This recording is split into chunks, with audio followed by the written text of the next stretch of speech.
Olá, abençoados, graça e paz, família da fé, graça e paz, povo amado de Deus, sejam todos bem-vindos a mais uma reflexão.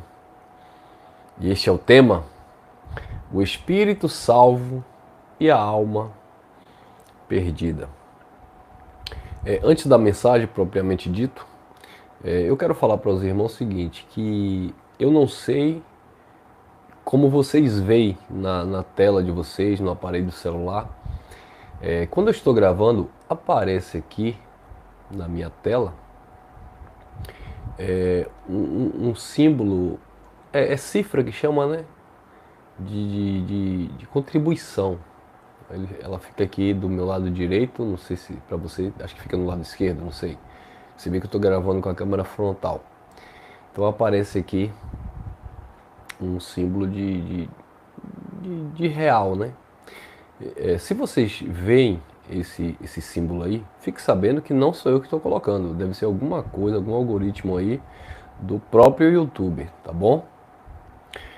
Eu quero deixar isso bem claro porque infelizmente, algumas pessoas que se dizem libertos do sistema, parece que estão morando em Marte.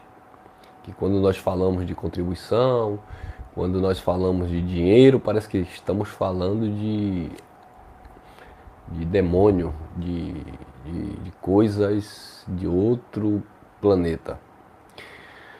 Meus irmãos, todo tipo de situação, de evento, de reunião, tudo gera custos financeiros. Quando eu falo sobre a cooperação em graça, nós avisamos sempre para os abençoados, primeiro, que você não tem nenhuma obrigação de cooperar, porque já chama cooperação, tá? É cooperação voluntária. Você coopera se você quiser cooperar, tá? Eu preciso falar sobre cooperação porque eu tenho responsabilidade com o grupo, tá? Nós temos um espaço, nós pagamos aluguel, internet, etc, etc. Nós socorremos algumas pessoas que naturalmente chegam à nossa porta. Nossa porta, modo de falar, nos procura como pastor, porque é isso que as pessoas lá fora nos veem. Então, quando alguém passa lá em frente à nossa reunião aos domingos, eu não tenho que estar me explicando que eu não sou pastor deles, que eu sou apenas um irmão pregando a palavra, e que aquilo ali não é igreja, que aquilo ali é só um espaço onde os irmãos se reúnem. Eu não tenho que estar dando esse tipo de explicação para as pessoas que passam na rua, para as comunidades, as pessoas que me conhecem, que muitas vezes eu passo no carro, me pedem uma cesta básica, me pedem uma ajuda financeira, me pedem um medicamento. Então, essas coisas, naturalmente, a sociedade vê, né, como uma igreja evangélica, como um pastor, né, e conta conosco para essas situações. Então, os radicaizinhos aí em graça, que fala que eu estou errado, que isso é sistema, porque eu falo sobre reunião, cooperação, é porque não tem nenhum tipo de vínculo, nenhum tipo de compromisso com pessoas. Só cuida da sua barriga, só cuida da sua família, só cuida dos seus negócios e vocês estão certíssimos, sabe? Não entra nessa não, porque não é fácil lidar com pessoas, tá? Não é fácil ter responsabilidade com pessoas. E é por isso que alguns irmãos que pregam no YouTube e prega contra a reunião, é porque não tem, desculpa a expressão, mas não tem compromisso pessoalmente falando com pessoas que te procuram, que te vê como uma referência de alguém que pode te dar um auxílio, pode te dar uma força, né? Pessoas até do sistema religioso, pessoas que passam dificuldade, conta as suas dificuldades para nós e nós nos sentimos na obrigação, no dever em amor de ajudar e nós fazemos isso, tá? Independente se é do sistema religioso ou não, se é pastor ou não, se tiver precisando, gente, a fome tem cara feia. Então pode ser ateu, evangélico, católico, umbandista. Se me vê como um pastor de igreja, sabe que nós pregamos aqui no YouTube e nos reunimos. Eles nos têm como pessoas de igreja, que é líder religioso, etc. Entendeu, abençoados? Então, eu não vou converter eles na graça, não tem como. Nós é que estamos em graça, nós é que entendemos, mas eles não. Então quando a gente fala de cooperação, muitas vezes, de uma ajuda, de um apoio, é porque vocês que dão a força, vocês que cooperam, vocês não estão cooperando apenas para manter um espaço aberto e reunir os irmãos em graça. Porque eu sei que alguns podem dizer assim, mas não preciso, Deus não habita em templo feito por mão de homem. Eu não dependo de estar em uma reunião em graça. Parabéns para você, que bom que você não precisa, não depende. Mas outros querem, outros gostam, outros se reúnem, e esses que se reúnem, esses que querem, esses que gostam, esses que nos ajudam a financiar, porque tudo é um custo, são essas pessoas que, através desta comunidade local, dessa reunião local, que ajudam outras pessoas, e às vezes sem saber. Eu canso de falar para os irmãos que muitas vezes eles matam fome de outras pessoas, né, sem estar sabendo. Por quê? Porque aquilo que eles cooperam, eu não só pago o aluguel, às vezes sobra, dou uma ajuda a alguém, às vezes falta, como muitas vezes já faltou o aluguel, e o proprietário que eu diga, que eu tinha que ligar, renegociar, deixar uma parte para o mês seguinte, né? Quando não tinha do meu trabalho, que eu trabalho também, tá? Para não dizer que eu trabalho, então do meu trabalho, quando não tinha para cobrir, eu tinha que negociar com o proprietário do espaço. Então a gente tem essa demanda, tá? Tem essa demanda. Então é natural a gente falar sobre cooperação. Não é obrigado, não é dízimo, tá? E não sou eu que coloquei esse símbolo aí do real no YouTube. Se quiserem ajudar, ajuda. Eu não sei. Tem até a questão da opção de ser membro, que acho que ajuda com R$ 4,99. Eu nunca coloquei essa opção, tá? Se eu achar por bem, se o YouTube recomendar, eu posso até colocar futuramente. Eu sei que os engraçadinhos vão dizer que eu estou vendendo o evangelho. Você se torna membro, parceiro do canal, se você quiser, você não é obrigado. Tá? É como eu sempre digo, o irmão André Pimentel tem um trabalho excelente de vários livros que ele escreve, livro onde você vai estudar e vai aprender.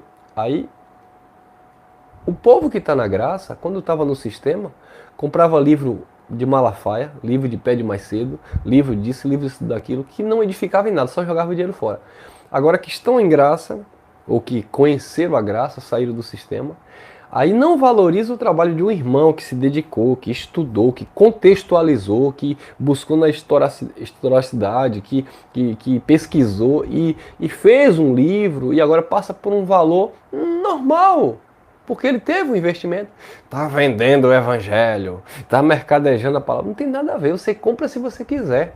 É igual se eu colocasse aqui um livro do irmão Elson, uma caneca aqui com o YouTube, ou uma camisa aqui com o nome do canal. Gente, eu acompanho vários canais no YouTube e isso é um trabalho. Canal no YouTube, independente do conteúdo, é um trabalho. Eu estou aqui trabalhando, tá bom? Eu não estou vendendo o evangelho, eu estou trabalhando para o YouTube. E o YouTube ressarce, passa pra gente uma pequena porcentagem, até porque o nosso conteúdo não é um conteúdo bem assistido, tá? Então isso aqui é um trabalho, o YouTube é uma empresa. Então, se eu quero ganhar alguma coisinha aqui do YouTube para vocês me assistirem, para vocês ouvirem as minhas palestras, e se eu quero vender uma caneca, uma camisa, isso é um problema meu, não tem nada a ver com o evangelho. E você também compra se você quiser. Eu não estou vendendo o evangelho. Um exemplo, tá? Eu estou vendendo uma caneca com símbolo do canal aqui da MGV. Você compra se você quiser. Eu estou vendendo uma... Eu estou aqui, por exemplo, eu estou aqui com a sacola de camisas da minha academia, tá? Estou aqui com sacola de camisas da minha academia. Eu vendo para os alunos. Os alunos pagam a mensalidade e às vezes eles compram a camisa na minha mão. Por quê? Porque foi um investimento que eu já fiz, que eu já paguei, que eu estou pagando e eu preciso ter um retorno. Então o YouTube aqui é uma empresa, tá? E até mesmo aqueles que pegam contra oferta, contra reunião, eles também estão ganhando porque os canais no YouTube, o canal no YouTube é monetizado, tá? Agora, cooperação, se você que me ouve e quer cooperar por fora, fazer uma oferta de X ou Y, entendendo esse conceito, eu não estou pedindo para Deus, tá? Não estou pedindo para Jesus, não é para Jesus abençoar a tua vida, você já é um abençoado. Não estou pedindo aqui uma contribuição para Jesus te prosperar, você já é próspero no espírito e na vida vai trabalhar como eu estou trabalhando, vai trabalhar como as pessoas trabalham, vai se virar. Agora, existem situações que infelizmente as pessoas dizem que estão em graça, mas têm a mente atrofiada, fechada, e me desculpe, tá, irmão? Mas no sistema religioso fazia por medo do diabo, medo disso, medo daquilo. Chega na graça, porque sabe que é por livre e espontânea vontade, é por generosidade, é por amor. Não tem outra regra, não tem outro sentido. Por uma lei não pode. Por minha palavra persuasiva não pode, porque eu não vou te convencer de nada. Porque por mais que eu diga aqui, manda aqui, eu vou deixar o Pix, contribui e tal, minha conta. Você manda se você quiser. Então você não é obrigado a nada. Eu posso morrer pedindo aqui, você ajuda se você quiser. Porque você é livre. E você sabe que não é a tua contribuição que vai te deixar mais santo ou menos santo. Não vai interferir em nada. Então você faz se você quiser. Então, que fique bem claro isso.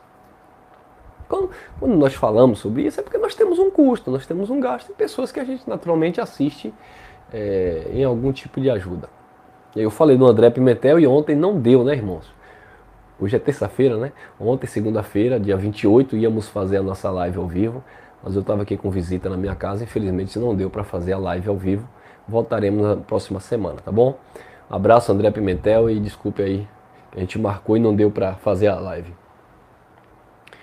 Tá bom? Deixa eu ver se eu tenho mais alguma coisa para falar. Não, por enquanto é só isso. Bom, eu quero aproveitar aqui, né, convidar os irmãos no dia 22 de dezembro, todo final de ano nós fazemos uma última reunião, um cafezão abençoado, um almoço com os irmãos. Então, dia 22 de dezembro será a nossa última reunião local, nossa reunião presencial do ano, né? Aí a gente volta no próximo ano, né, em janeiro. Aí no dia 22 de dezembro, se você quiser estar conosco a partir das 9 horas da manhã, você pode chegar até um pouquinho mais cedo, nós vamos tomar um cafezão, todo mundo junto. Estão convidados, tá bom? Já tem alguns irmãos de Feira de Santana que já garantiram que estarão conosco. E também os irmãos lá de Mundo Novo, né? Lorival, Edmilson, Jussivan, a irmã Renata, se não me engano, a Roberta, me fugiu a memória, me perdoe. Enfim, alguns irmãos lá da cidade de Mundo Novo que nos acompanha, está sempre interagindo conosco através do WhatsApp.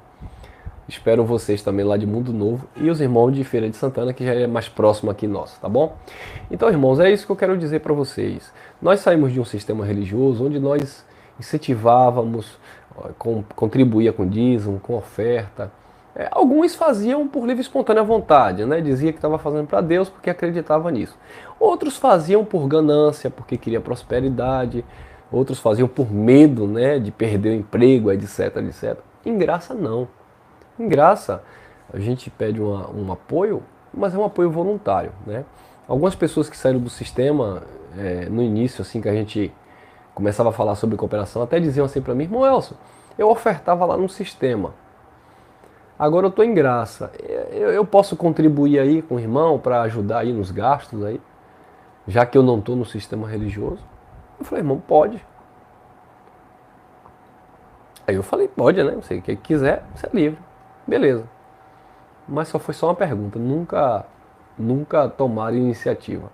E outros também não falam nada, mas também às vezes ajuda e a gente é grato a vocês que colaboram de alguma forma, direto ou indiretamente, porque são vocês que nos dão esse suporte aqui pra gente estar, não aqui na câmera, tá? Que aqui a não ser a minha internet que eu gasto, eu não estou aqui tendo gastos, né? A não ser um aparelho, né, que a gente compra às vezes, um microfone, alguma coisa assim, aqui eu não tenho gasto. Nosso gasto é mais em relação à reunião local, porque lidamos com pessoas, volto a dizer, não é com paredes, é com pessoas. Esse, por exemplo, né? Desculpe eu estar apelando para esse tema ou esse assunto. Os irmãos que pregam contra a reunião e pregam contra a cooperação, tipo assim, são livres. Eles até dizem assim: ao invés de você ajudar aí o irmão Elcio, ajuda uma pessoa que está passando uma dificuldade. Sabe o que é que eu vou dizer para você? Faça isso. Se você tiver assim: eu vou ajudar o irmão Elcio lá no Lauro de Freitas, lá na reunião dele. E de repente você diz assim: não, ao invés de ajudar lá, eu vou ajudar uma pessoa que precisa. Vai e ajuda a pessoa que precisa. Mas não fique só deixa eu usar a palavra correta. Não fique no álibi. Essa é a palavra. Não fique no álibi. Não fique apenas no álibi. Eu não vou ajudar o irmão Elcio porque eu vou ajudar alguém. E não ajuda ninguém, porque é isso que muitas pessoas fazem. Pega o teu dízimo que você dava no sistema, transforma em cesta básica e dê ao pobre. Não dão. Ao invés de você estar aí ofertando aí para esses pregadores aí do YouTube, vocês deveriam estar ajudando os carentes. Não ajudam. Eu sei que não ajudam. É só para ter o álibi de dizer que está em graça, que não são obrigados e que eles não vão ofertar, né, para os ministros da graça e vão contribuir para outras pessoas. Mentira, irmão. Você sabe disso. Eu estou falando você, se a carapuça servir, tá? Você sabe disso. Que muitas vezes você não faz isso. Principalmente aqueles que pregam contra cooperação. São os mais assim, ó. Não ajuda com nada. Eu quero é prova, esses abençoados aí que pregam contra a cooperação, contra a reunião, se eles ajudam alguém. Assiduamente, né? Constantemente. Nas necessidades que alguém precisa. Muitas vezes é hipocrisia, irmão. É só para não. É tipo assim, eu não vou fazer, eu não vou ajudar e vou impedir o outro de fazer, o outro de ajudar. E aí, quem sai perdendo? Sou eu? Ah, é você, irmão Elcio, porque o irmão vai deixar de contribuir. Tá, mas Deus sempre vai movendo outro e outro e outro que vai ajudando de alguma forma. Quando eu deixo de semear, quem perde não é você. Quando eu deixo de semear, quem perde sou eu. E eu posso dizer isso com convicção, que a alma generosa prosperará, e eu semeio, e quando eu digo de semear, eu não estou falando apenas, volto a repetir, no sentido de dinheiro, eu estou dizendo de semear no que você pode, no suporte que você puder, e também com o financeiro. Nós colhemos, porque a colheita vem para quem semeia. Ah, o irmão está usando um texto de Paulo lá no primeiro século. Engraçadinho, nós estamos dentro de uma sociedade, nós estamos dentro de um contexto que, independente do que Paulo falou lá no primeiro século, a lei do plantar e do colher funciona até hoje, meu irmão. Sempre funcionou em todos os aspectos. Plante o mal para tu ver que tu vai colher o bem. Plante o ódio para tu ver que tu vai colher o amor. Plante a desavença, plante a ira, plante a perseguição para tu ver o que é que tu vai colher. Se não funcionasse para o nosso tempo, é a lei da semeadura, então nós estávamos isentos dessas coisas. Vai! Então essa ideia de que a Bíblia é um livro histórico, mas existem coisas que funcionam em nossas vidas. Por quê? Porque é a história humana sendo contada hoje, não com um livro Bíblia, mas com o espírito de vida em nós. Tá bom? Agora deixa eu só entrar num tema aqui. É um tema raso, na verdade, mas é porque eu estava conversando com o irmão agora há pouco e o irmão estava dialogando comigo sobre esse assunto e ele disse: ô irmão Elcio, você que tem acesso ao YouTube, tem credibilidade, fala um pouco sobre isso que talvez algumas pessoas estejam entrando em confusão, assim como eu pensei de uma forma, mas agora eu entendi. Esclarece isso aí. Eu falei: tá bom, meu irmão, eu vou esclarecer. Em 1 Coríntios capítulo 5, então esse é o tema, tá? O espírito salvo e a alma perdida. Em 1 Coríntios capítulo 5 tem uma história de imoralidade sexual dentro da igreja, na comunidade, né, entre os irmãos da fé. Diz assim, geralmente se ouve, 1 Coríntios capítulo 5, versículo 1. Geralmente se ouve entre vós que há imoralidade que nem mesmo entre os gentios, ou não judeus, então tudo indica que Paulo estava falando aqui para judeus, tá? Que nem mesmo entre os gentios se vê, a ponto de haver quem vive com a mulher do seu pai, ou seja, havia uma situação onde um jovem se relacionava com a mulher do próprio pai, a saber, sua madrasta, né, no nosso entendimento. Versículo 2.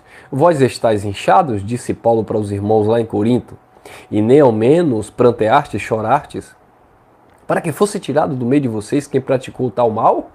Aquilo era imoralidade, aquele jovem fazendo aquilo tinha que tirar do meio deles. Versículo 3.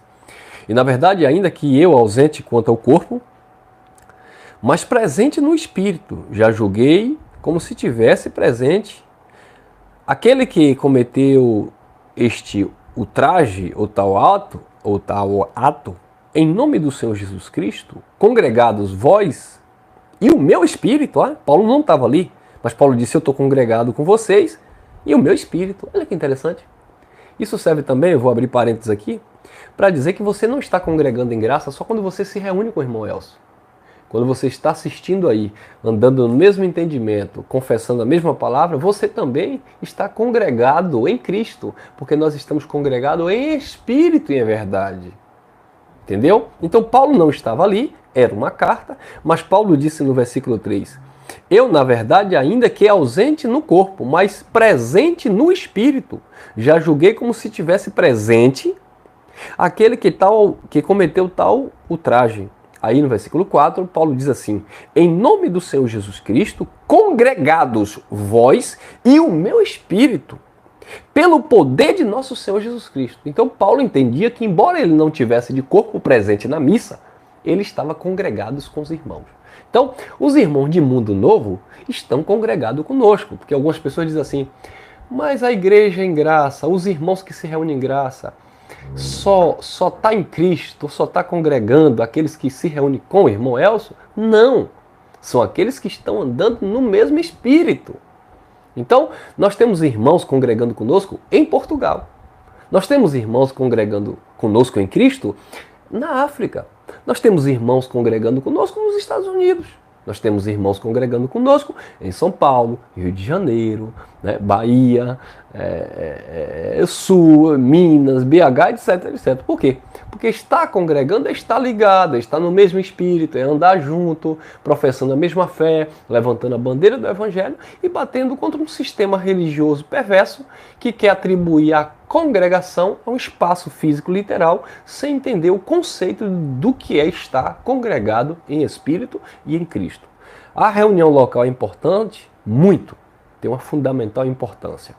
Para agregar valor à comunidade, para fazer um trabalho social coletivo, porque precisa, para orientar os irmãos presencialmente, abraçar, acolher, levantar, edificar, é outra história, é outro entendimento nesse sentido, é outra vida. Os irmãos que se reúnem conosco sabem muito bem disso. Uma coisa é assistir pela internet, uma coisa é dar graça e paz aqui, uma coisa é dar um tchauzinho aqui. Eu sei que muitos de vocês, né, queria conhecer, mas não posso. Eu sei que muitos de vocês, um dia eu vou partir, e vocês também irão partir, e nós nunca vamos ter o prazer de pegar na mão. Não é isso? Infelizmente vai acontecer isso. Mas é diferente daqueles que estão conosco na nossa reunião local, aqueles que nos conhecem, sabem onde moramos, conhecem a nossa índole, conhecem a nossa família, né? Conhecem o nosso caráter. É diferente. Então a reunião local, gente, em graça, é de fundamental importância. Paulo pregava a graça e reunia as pessoas. Tá? Paulo pregava a graça e reunia as pessoas. Então não faz sentido dizer que a graça não reúne ninguém. E onde Paulo passava, Paulo reunia o povo. E quando Paulo saía, deixava alguém lá, como Timóteo, Silas, Silvana, etc, Tito, todo mundo lá, se responsabilizando por aquela comunidade, né? Aqueles anciãos, etc, etc. E Paulo dizia que Deus estava ali, morando naquele espaço, naquele templo? Não. Mas Paulo dizia que Deus estava ali porque havia uma comunhão genuína, uma verdade, né? Havia ali, de fato, uma ligação. Tá? Mas enfim, Paulo também estava congregando mesmo de fora, porque em espírito ele andava junto com aquela igreja. Aí no versículo 4 ele diz, em nome de nosso Senhor Jesus Cristo, congregados vós e o meu espírito, pelo poder de nosso Senhor Jesus Cristo. Versículo 5, desculpe. Seja entregue a Satanás para a destruição da carne, para que o espírito seja salvo no dia do Senhor. Tá? Então esse versículo 5 foi o que o irmão estava conversando comigo agora há pouco. Porque Paulo disse assim acerca daquele jovem que se relacionava com a esposa do próprio pai. E a pergunta do irmão foi, irmão Elcio, Paulo disse que a carne daquele jovem deveria ser entregue a Satanás para destruição, para que o espírito fosse salvo no dia do Senhor Jesus Cristo. E aí a pergunta do jovem não foi uma dúvida que ele já entende, ele só pediu para que eu esclarecesse aqui no YouTube. A pergunta do jovem foi o seguinte, o Espírito perde a salvação? O Filho de Deus perde a salvação? Nós somos espíritos, tá? Deus é espírito, Deus é Pai do nosso espírito. O Filho de Deus, o Espírito, perde a salvação?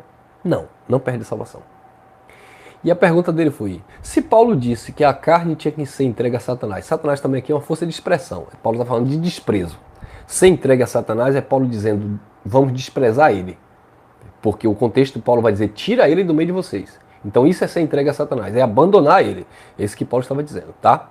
Só que Paulo, lá na segunda carta, no capítulo 2, Paulo volta esse assunto aqui e diz, olha, se eu perdoei, se verdadeiramente eu perdoei, vocês, juntamente com o meu espírito, né, fala sobre o perdão, sobre o acolhimento, sobre a reconciliação, o conserto, né? Paulo chama para um papo mais de perto, por assim dizer. Mas nessa situação aqui, Paulo disse que era para tirar do meio deles mesmo. E se a entrega a Satanás é justamente deixar no desprezo, para que a carne fosse destruída, ou seja, as suas obras, aquilo que ele estava plantando na carne, ele iria colher na carne, ele seria naturalmente destruído, né, por suas ações.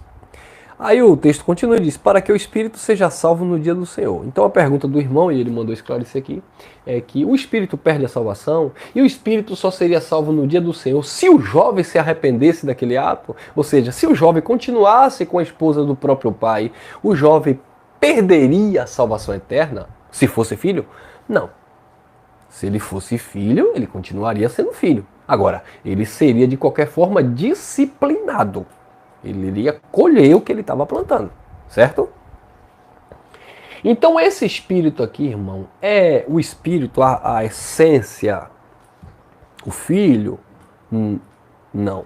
O espírito aqui, na verdade, é a vida. É a alma, é a mente. Por quê? Porque no versículo 4, Paulo diz assim, congregados vós e o meu espírito. O espírito do que estava congregando lá era o espírito, a vida espiritual de Paulo? Ou o sentimento de Paulo em espírito? Entendeu? Então o versículo 4 já responde o versículo 5. Espírito aqui é o sentimento, é o psique, que nós conhecemos também, atribuímos como alma, intelecto, fonte das emoções, da razão, etc. Tá bom, meus irmãos? Deixa o like de vocês aí e depois compartilha essa mensagem. Então, o Paulo não estava lá e disse, eu estou congregado com vocês em espírito, ainda que eu esteja ausente no corpo, mas o meu espírito está com vocês, ou seja, o meu sentimento, o meu desejo, a minha mente está com vocês. É como Paulo disse também de Timóteo, que Timóteo, meu filho na fé, que anda no mesmo espírito. Que espírito? No espírito do mesmo sentimento, na mesma sabedoria, na mesma fé, na mesma obediência. Nesse sentido que Timóteo andava com Paulo. Então quando Paulo diz que estava congregado ali, é o sentimento de Paulo, o coração de Paulo, né? A mente de Paulo estava ali com aqueles irmãos. E quando ele diz que o jovem tinha que ser entregue a Satanás para a destruição da carne, né? Através das suas obras, para que o espírito fosse salvo no dia do Senhor, Paulo estava se referindo que a alma daquele jovem estava perdida.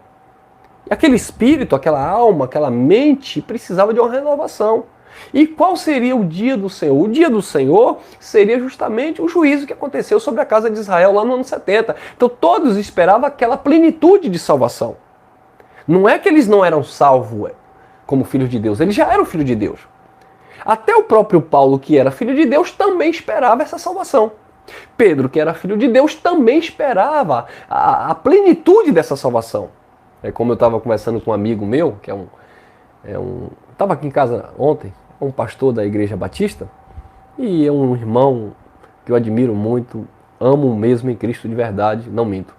E ele tem uma mente muito aberta, a gente falando muita coisa da graça, ele direciona uma igreja, ele direciona uma congregação, e ele falava muita coisa comigo e a gente conversando sobre isso, sobre as etapas da questão da salvação, né? A salvação do Espírito não é o homem que dá, não é por obra, foi escolha de Deus antes da fundação do mundo, o Filho de Deus já veio salvo, é uma escolha do Eterno.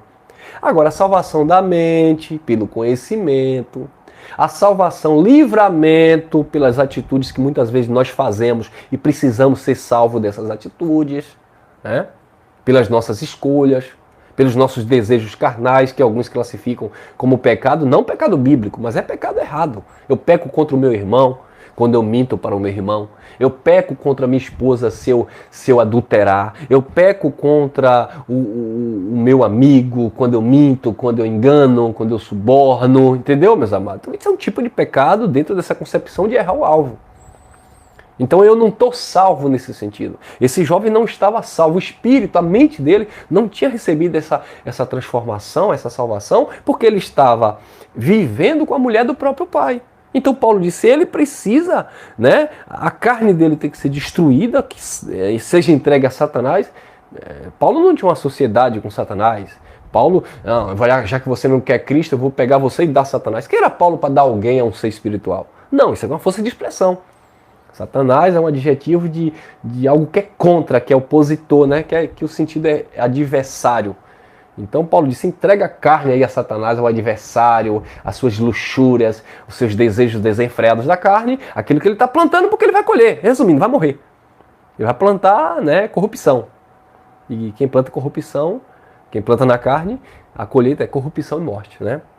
Para que o espírito seja salvo no dia do Senhor. Então, eles esperavam essa plenitude de salvação nesses aspectos.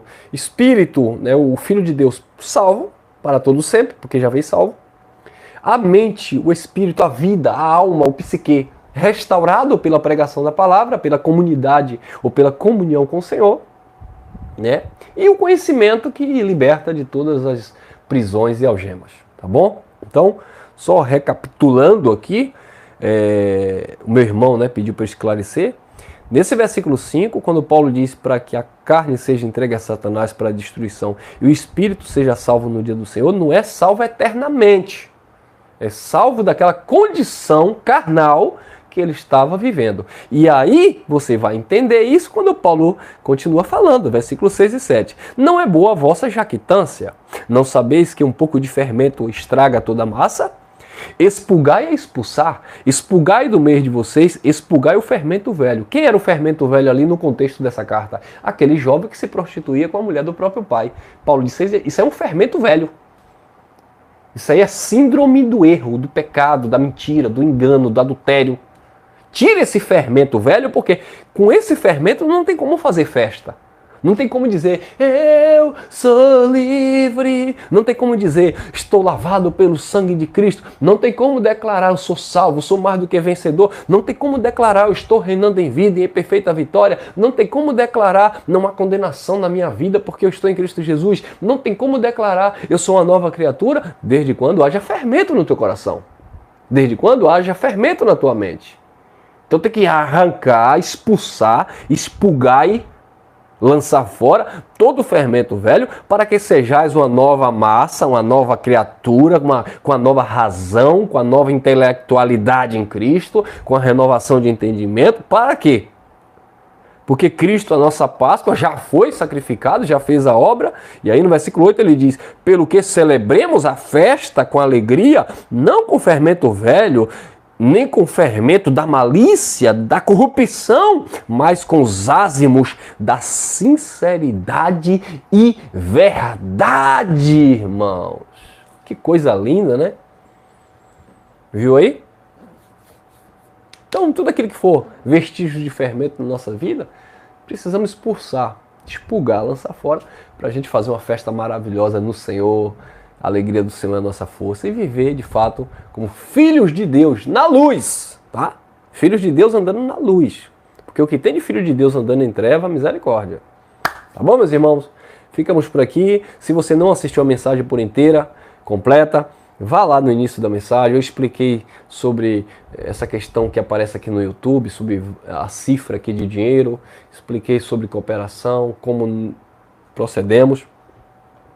E você fica livre para comentar, criticar, zombar. Só não vem com palavra de baixo calão, que eu te bloqueio logo e te mando por quintos da glória. Brincadeira à parte, tá bom, irmão? Claro que palavra de baixo calão não vou deixar aqui, palavra de xingamento, pejorativa, até porque o YouTube não vai permitir, tá bom? Mas enfim, obrigado pela consciência de vocês. E deixo aqui, eu não coloco aqui QR Code, não coloco aqui minha conta, só deixo aqui, se vocês quiserem ajudar da forma que vocês puderem, como vocês puderem, eu deixo apenas o meu contato, que é o 719-8754-3476. Não estou deixando o meu telefone aqui apenas para você fazer um Pix, tá? Ou fazer uma cooperação com musiqueira. Eu estou deixando o meu contato aqui porque eu gosto de conversar na medida do possível com os irmãos. Ô, irmão Elson, eu vou pegar aqui o teu contato, mas não é para dar cooperação nenhuma, porque eu não vou ofertar. Eu só vou pegar o teu contato porque eu quero falar com você, quero tirar uma dúvida. e queria ter um contato contigo. Pronto, irmão, pode pegar aí. 719-8754-3476. Ah, eu pensei que o irmão só ia dar o contrato para quem dá oferta. Não, irmão. Não tem nada a ver com isso não, tá bom, meus irmãos?